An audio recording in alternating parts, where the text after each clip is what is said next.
love, fear, failure, success, and finally, survival. I've been through them all and came out stronger and healthier. Yeah, I went to a dark place, but talking about it pulled me out. My name is Sandy Cross, and this is Cross Conversations.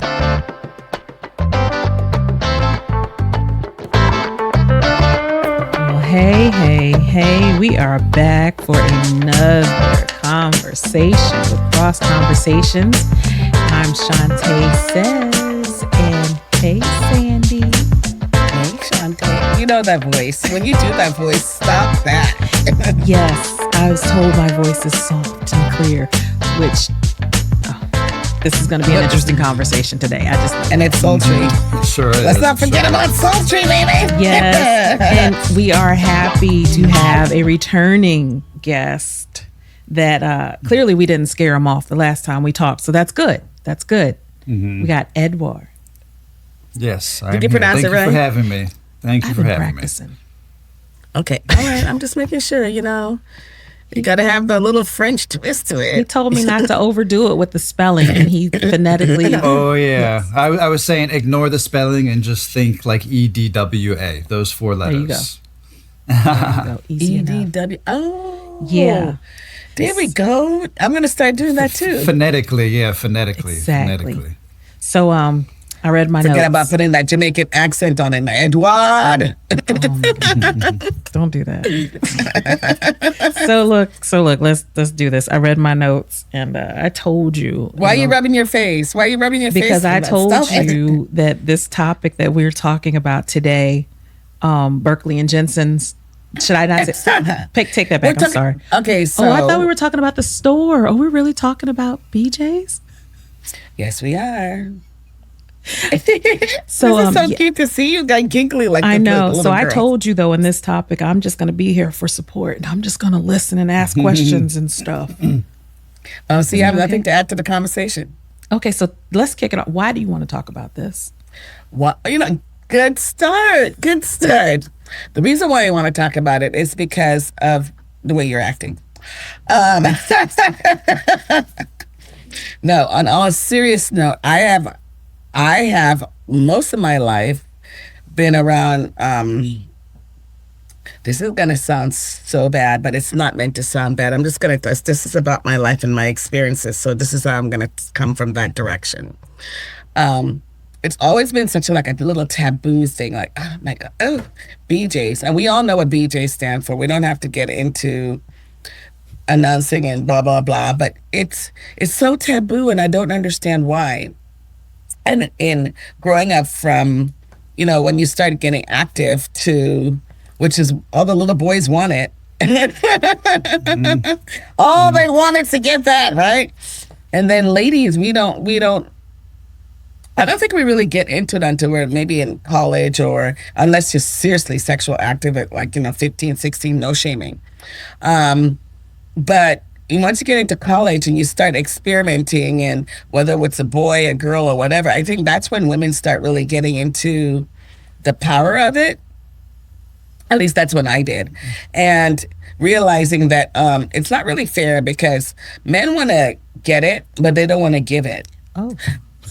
And that's where I'm coming from, And then on certain aspects of things from a cultural side, I get teased by my Caucasian friends, and I'm just gonna say white because that's what I say. I say white, black. It takes less syllables, so just go. Yeah, it's just like so. They tease me because I've dated white men, I've dated different Africans, one or two Americans, but I haven't really. This is so embarrassing. Oh, you wanted to talk about it? Don't even hold back. Don't even give Edouard, she set us up, and now she's struggling. How about that? I can help you out here. We talked about this. Yeah, I love it. If you'd like me to fill in Please some of do. the blanks, let me know. I'm gonna let him. Yeah, do all the I talking. will. I'm just gonna let it go from here. But it's just that certain sectors they're like, oh, you don't swallow, and then there are others is like, yeah, I'll give it, but I'm not. I mean, I want it, but I'm not going to go down there because yours is inside. And I'm like, I guess you're hitting the wrong spot. I don't know. But it's such a cultural thing. And it's really kind of interesting to get a man's perspective on this. Because like I said, when you guys are like in your 13 and it seems like it's very important to you. 13. So I'm going to put you on the spot.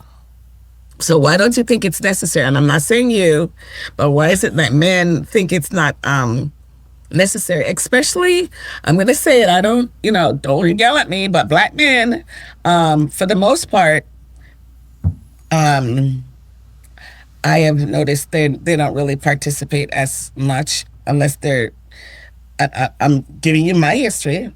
Oh, okay. Especially Black men from different cultures. Whether it's Caribbean or African descent or Hispanic descent, whatever. I've noticed that there is definitely a different view of it. Okay. And Edouard, you actually fit into sort of kind of the categories of men. So now let's hear from you. Wait a minute. He fits into the category of men, which what do you say, the sort of kind of the category? No, because he has a lot of the culture that, in him. I mean, there's so many ways to address this. So one thing that you had mentioned was the whole, when your Caucasian friends, I guess, male friends, I would assume, give you a hard time because when you're performing like oral sex on a man, you don't, when he's ready to finish, you I guess pull away, whatever you want to call it. I would say from my perspective, and you had briefed me on what we were going to talk about, and I said to you, that as far as that bringing a man to a higher climax, I don't personally think that I don't think that it even really makes a difference. I think it's more of like a visual thing. It's more like psychological. Fantasy, But like say a that again, fantasy Shante? or something. Well, it's just like once a man has an orgasm and it's on the woman and she has to take That's do it. what she's got to do. Do what she's got to do. Like whether or not she swallows or goes into the restroom and releases it. That doesn't add to. That's just more visual. That's more psychological. And I'm going to be honest with you. I think a lot of it probably. So anything that we talk about today, there's no way that anything is 100% one way or the other. But I'm absolutely certain on some level, to some percentage, it has to do with the fact of the porn that they've watched in their life. Yeah, absolutely. That's of what course. I was thinking. I said it feels like it's a fetish, right? Because these are preferences. Yeah. So if you, I mean, look, I'm not a sex historian. But we didn't have as much access to porn in the early 2000s and the 90s, and I grew up in the early 80s, and you would see what it was like as far as what the peak, the pinnacle of whatever a man's fetish was, or at that point in time, if you see what I'm saying. Yeah. And today, I mean, it's like all you got to do is it's right here. I mean, I could pull it up right now. Yeah. You know what I'm saying? Like it's just, and there's nothing stopping me. So I think that Caucasian men, I'm sure other men would prefer that, but ultimately it literally, once a woman has performed oral sex on me, whatever she decides to do as far as swallow or otherwise, that doesn't enhance anything for me further at all. And you mentioned something about like Caribbean men and perhaps African men and let's say Jamaican and Latino. I'm Latino. Well, again, one thing that pops into my head as far as a man not reciprocating as much. I'm thinking specifically of certain African cultures, like my father's from. In my father's culture, you can have more than one woman.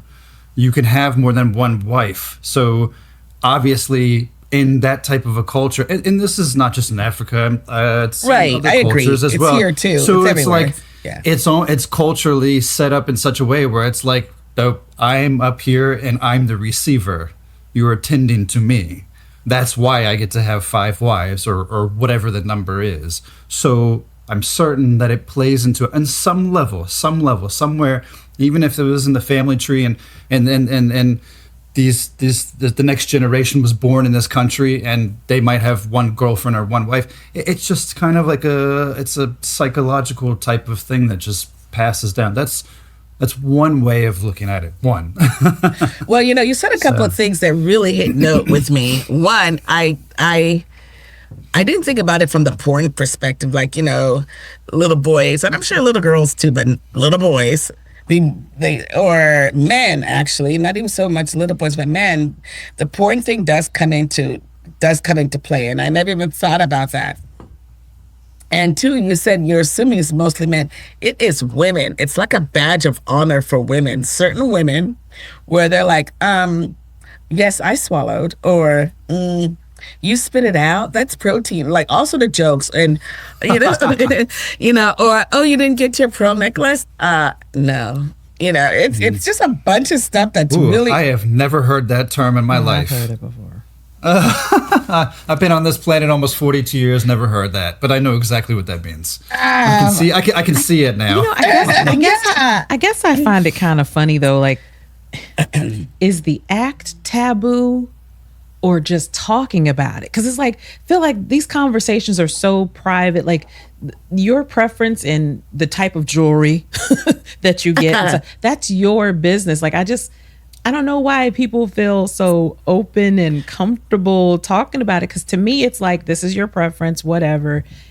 It's kind of like talking like about your salary. Like, I'm not going to say like, yeah, I make X number of dollars per year. Like, yeah, I won't say the act is not taboo. It's not weird. It's been beyond normalized. Right.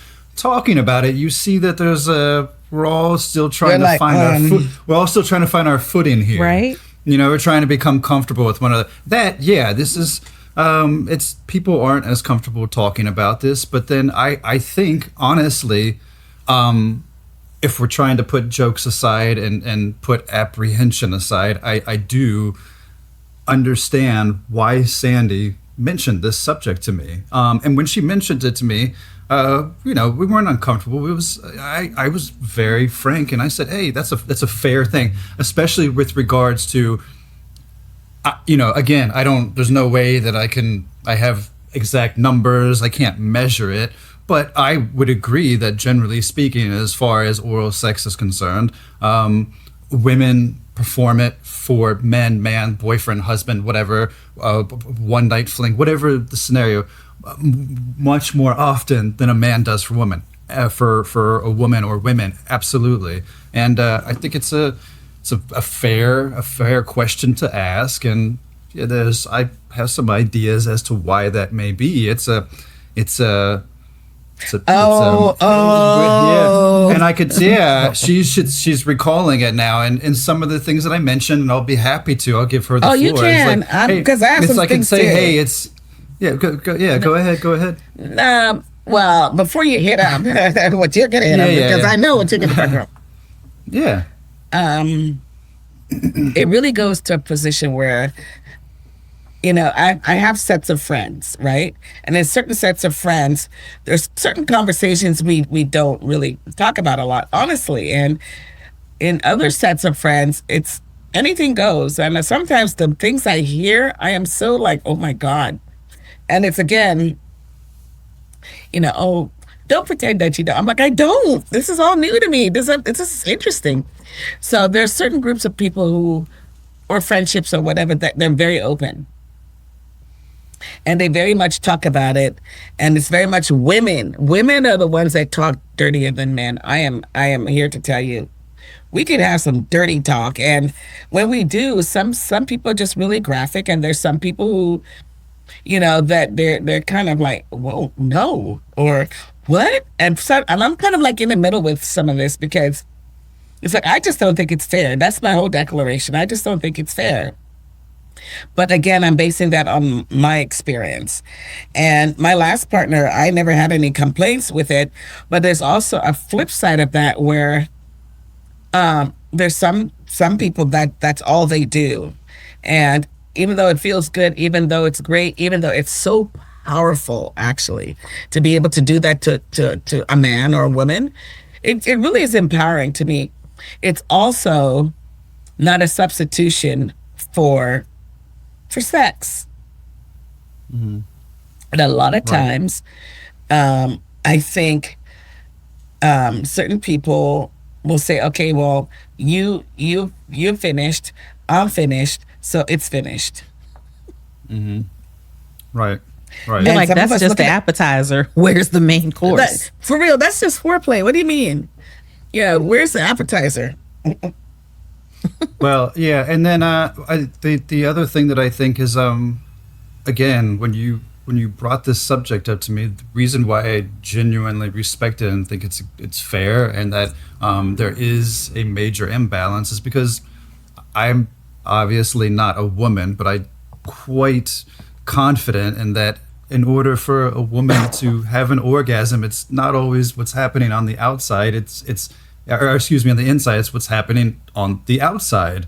It's where the clitoris is, right? It's like, and I have no problem saying that. And obviously, if a man's not going down there that often, then I mean, and even if he's great at having sex, penetration, all that stuff, I mean, then you guaranteed to reduce the probability of how often the woman's going to have an orgasm, and it's extremely important. I mean, I've had conversations. When I say I have conversations with women, I have a few close friends who, fortunately, they speak to me like I'm one of their girlfriends. Do they say, "Girl, let me tell you what"? Yeah, no. They'll tell me, yeah, straight up. It's just it's as I was trying to say, I lost my train of thought just a touch, but yeah, it's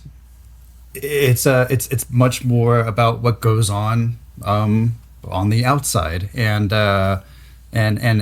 men, like I say, if they're not going down on a woman at all, and it's just the whole penetration aspect, even if he's good at it. I know I already mentioned this. I'll remember what I was saying, but I know where you were going. It's just there's already an imbalance in the relationship. That's all never a good thing. But yeah, and I mean, you go ahead. When we talked about it, when we talked about it, one of the things he said, and he was talking about visuals, that it's.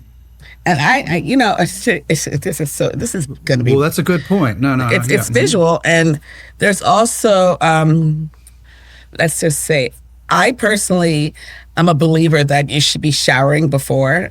Me too. Oh my God. Yeah, you should shower before. Some people don't, and if I mean, yeah, you can finish it because that's what Sandy, you taking we a talked long about time. it. Get to the point. Well, he was talking about because sense. because this is one thing that I'm going to say again. Anything that we talk about, there's no way it's like, well, why is there an imbalance? It's impossible for it to be one reason. From personal experience, and I know that there are plenty of men across the globe who will relate to what I'm about to say. And when I say with the utmost respect. I'm not trying to be disrespectful or make any female around the world uncomfortable. But I've had experiences in the past where I've gone down on a woman and the smell and the taste was beyond atrocious. It was the worst thing I have. I'm really not trying to be funny. Right? I'm really not trying to be funny or he said rude atrocious. or disrespectful. I'm just like it's like, you know how they throw around that term PTSD very Yes. loosely. That started from people and who go off into the military. Right. That's like the most real form. My personal, when I talk about it to you, when I talk to you all about it right now, I can smell and I recall bet. and taste it as I talk Your right face here, right now. scrounged up when you said it. Like yes. And I mean, it's so. Total recall. Yeah, exactly. I haven't heard that one in a while. But yeah, and I mean, it's unfortunate, but and that can I guess pun intended, stick with a man for a while, and I mean, it's like but the smell is just it's just to such a degree that it's like it's shocking. So it's like it's something that's, and I'll be honest with you. And for the rest of my life, I still make sure that if I'm with women, if I'm with my wife, I take care of her and what have you. But I still have that recollection, that battle. It's not going to go away as long as I have a memory bank. You know what I'm saying? Oh man! So it's not gonna go away, and and so it's like but at the same time, I want to show as much respect for women as possible in saying that men needs to also realize that the whole pH levels of a woman's body and this, that, and the other, no matter how well she takes care of herself, there's fluctuations that are damn near impossible to control. So you have to give her some of that space, some of that room for, you know what I mean, for respect and not be too strict or hard on her. But that's a big one. It's a big one, I promise you. So now I'm going to get a little extra serious then, because that made me think about why other people may be not uncomfortable, but hesitant. Like, you never know if there's past trauma, you know? I was going to go there so too. That would make a person a little, uncomfortable, to even just do it naturally or whatever. So it's even that person has a memory of this act not being so great.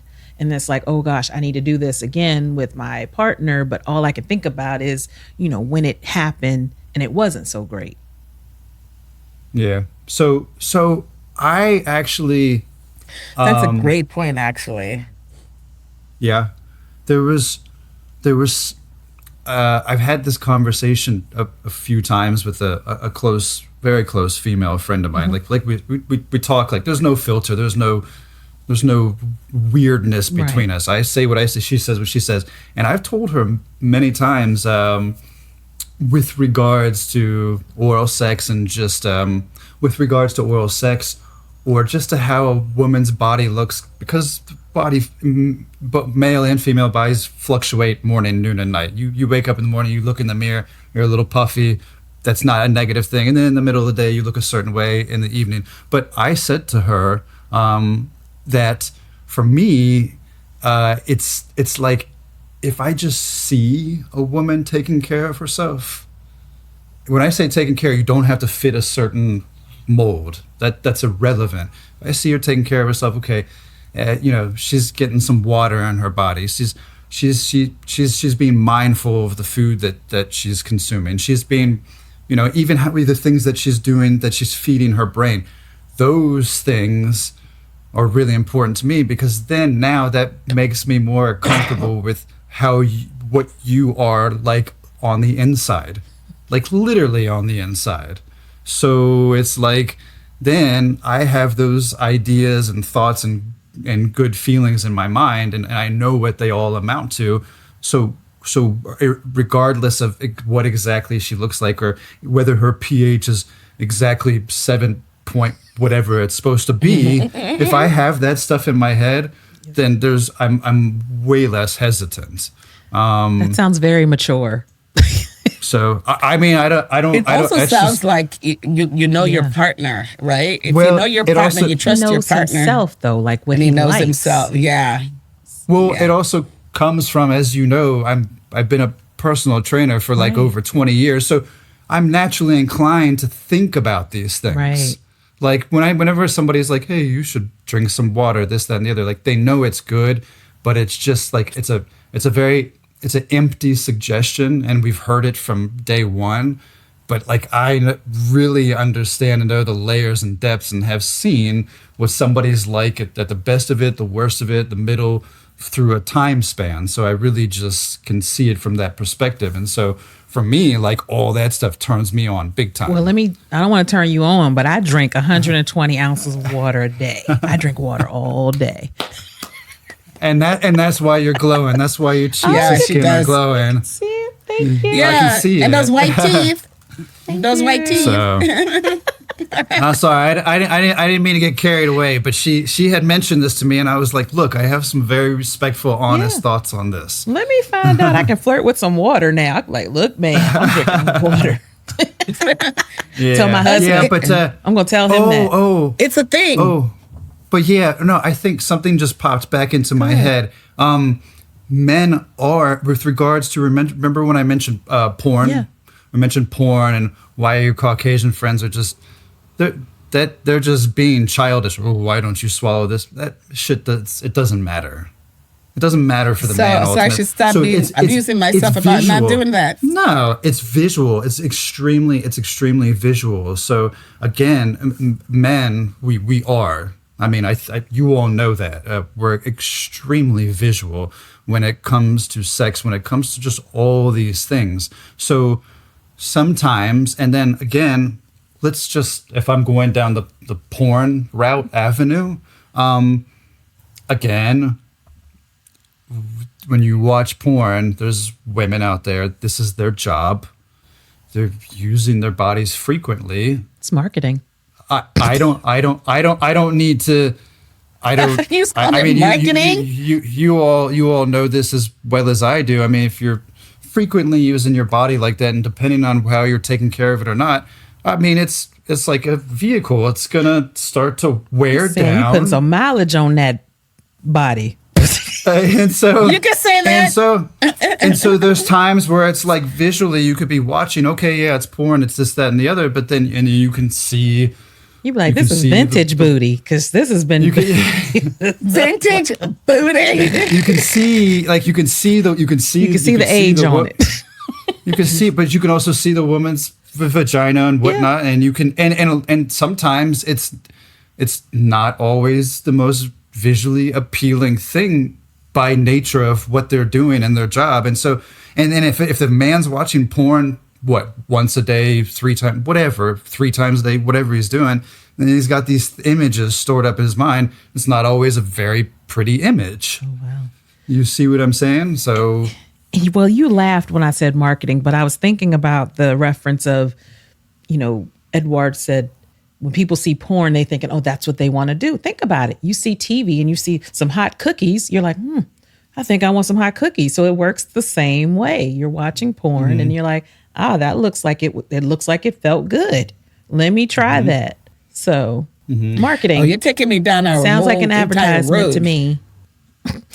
Yeah, it's not intentional. And then again, and then a lot of times when you watch it quite often, it's even in porn, it's the woman taking care of the man more. And then after that, it's like, hey, just turn around and doggy style and have a nice day. That's the formula. You know what I'm saying? That's the standard formula.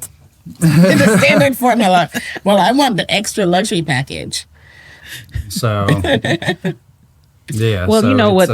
So this came up in my mind when this topic came up. It's starting at a young age. I remember years ago, mentoring some young girls, women, and the things they said, I was like, we're at that point. Like, you haven't even known this person that long, and you just met them. Like, we're there now. Like, I literally said, oh, that's where you are. with them. Like, have you gone on a date shame, yet? Though, it's not even honestly shaming, but I have heard some stuff too, and we're talking about 14-year-olds, 13, 14-year-olds, early. And I'm just like, you're 14, right? Tears, really? Like, really?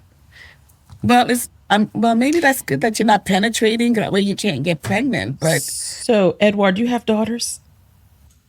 I have two. I have a stepson and a stepdaughter. Oh, okay. I was gonna say, how does that feel? Because I could imagine. I'd be like, I don't think about my daughter doing this stuff at 14, 15, and 16 years old. Well, yeah. I mean, I had two older sisters, but I mean, obviously, I didn't see or think of them in that light. So, yeah. Okay. Yeah. But no. I could. It's easy for me to understand if I had a daughter. Yeah. I'd have concerns for sure, right. But that would be as a father that would be difficult. You and your wife would make some beautiful babies, man. I think I'd figure it out. I appreciate that. They would make some really beautiful babies. We'll see what happens. Exactly. We'll see what happens. See what happens. No, but it's really and truly. Now that I've had this conversation with you guys, and I'm going back in the memory bank, I am literally at the point where, one, it's about conversations. Two, I was kind of made to feel a little bad. It's like, you don't do this or you don't do that. Or three, I am of the mindset that, and maybe it's corny, maybe I am corny, but, step one, we go out on a date. Step two, we may date a little bit. But I'm not going to just shove my throat on you down there like that. And I'm sorry, we haven't had a good dinner. I have told a couple of my friends, I'm like, you should actually probably put some benchmarks in there. Like, stage one, you do this. Stage two, you do that. Don't give away all your cookies. Like on the first date or the first this or the first that. What is he going to come back in excitement with? They're doing trial runs. They're like, we're just going to test it all out. If it don't work out, move on. You know what? That was a funny one, too. Trial runs. Well, look. He said atrocious smelling. You said trial runs. Advertising, marketing. Right. So yet again, we have another topic that we could probably do several episodes on. Yeah. It sounds like, right? Because we scratched the surface. We went deep, but it's probably could go so much longer. We definitely could. I one small thing that I just want to say that I realized that, and I said this again to my close friend of mine and client a couple of days ago, and this is not premeditated. I literally had never thought of this until I had said it to her. Never crossed my mind. She was like, "Oh my goodness, that's something I've never heard. That's a thing right there. We need to talk about that more." But I said to her, and I honestly believe this, and there's probably a lot of men out there that probably want to slap me upside the head for what I'm about to say. Say it. But I think that it's in many ways it's kind of detrimental and almost not beneficial to the man, and in many ways not beneficial to the woman, insofar as the fact that we can come and have an orgasm so easily. I think that we are able to have orgasms too easily. It's too easy for us. For the men? For us, yes. For men. But y'all can only have one at a time. See, we can have several. That's right. We can have several, but depending on if I start morning time, I could have more throughout the day. Hey, but you have your one, you're going to have to lay down and reset. But I think it's I love that. I think it's I think that there's ways. I think there's a lot of ways in which looking at the fact that we can have an orgasm so easily to where it's it is easier for y'all. There's that kind of that takes away from us being able to I guess, for lack of a better word, go deeper emotionally or even sexually. It's very surface level for us. Now, that doesn't mean that you can't reach other layers and have better orgasms and take our time and climax with the woman as well. I mean, we've seen that happen. That happens. But I think it's too easy for us. And I can see many ways in which that creates a whole host of problems, even or even that's probably another reason why a man is more expecting to receive a blowjob versus doing something for a woman, because in his mind it's like, could literally get this done literally in under a minute if all lines up. So. Oh my gosh, are they coming to get you, Shantae? Is that you? Is that mom? Oh yeah, maybe. Or is that Edouard? I have no idea, but you know what? This was a great conversation, and you know the views that you heard are our own personal views. We don't represent everybody, but it's probably important to say. But I guess I'm not representing nobody but myself, but yourself. Right? Okay. I just know that this has been something that comes up on quite a regular basis in a certain groups, right? Which is kind of weird, but at the same time, it's just women in general, just like having conversations about it. It's, well, 50-50. Some get it, some don't. And it's just really nice to hear a man's perspective. And you've been actually pretty fair on both sides of it, Edouard. I really, because you give me a different perspective to look at. And I never even thought about the porn aspect of it, honestly. Never, ever. Okay. So, so they be looking at porn you don't know, and then when you're trying to do stuff, no, I'm just kidding. Yeah. Well, okay. Well, it sounds like you need to add this to our list to continue talking about part 2 of part this 2 at another time. So thank you as always. So insightful and comfortable. That's because he's your trainer, I know. Yeah, he's awesome. And I'm always going to promote him no matter what. I think he's the best trainer ever. And those of you who are not working out with him, you're missing out on the greatest experience ever. Uh-oh. I don't see, after a conversation like this, I don't know how I feel about, okay, never mind. No, I'm telling you, I mean, we've had exercise sessions where I'm embarrassed and I'm walking away. He's like, what? I'm like, I feel something. I got to walk away. And he's like, oh, men get it all the time. It's not that da-da-da-da because this and this and the chemicals are going to your... Yeah. He gives you the science. He knows the science. Yeah, he goes to the science. And I'm like, okay, stop. Don't talk about it anymore because this is embarrassing, All right, well, it's good as always to see you. So I hope to see you again on another episode. Definitely. Thank you so much for joining. I appreciate it. All right, well, until the next time. Bye. Bye. Bye.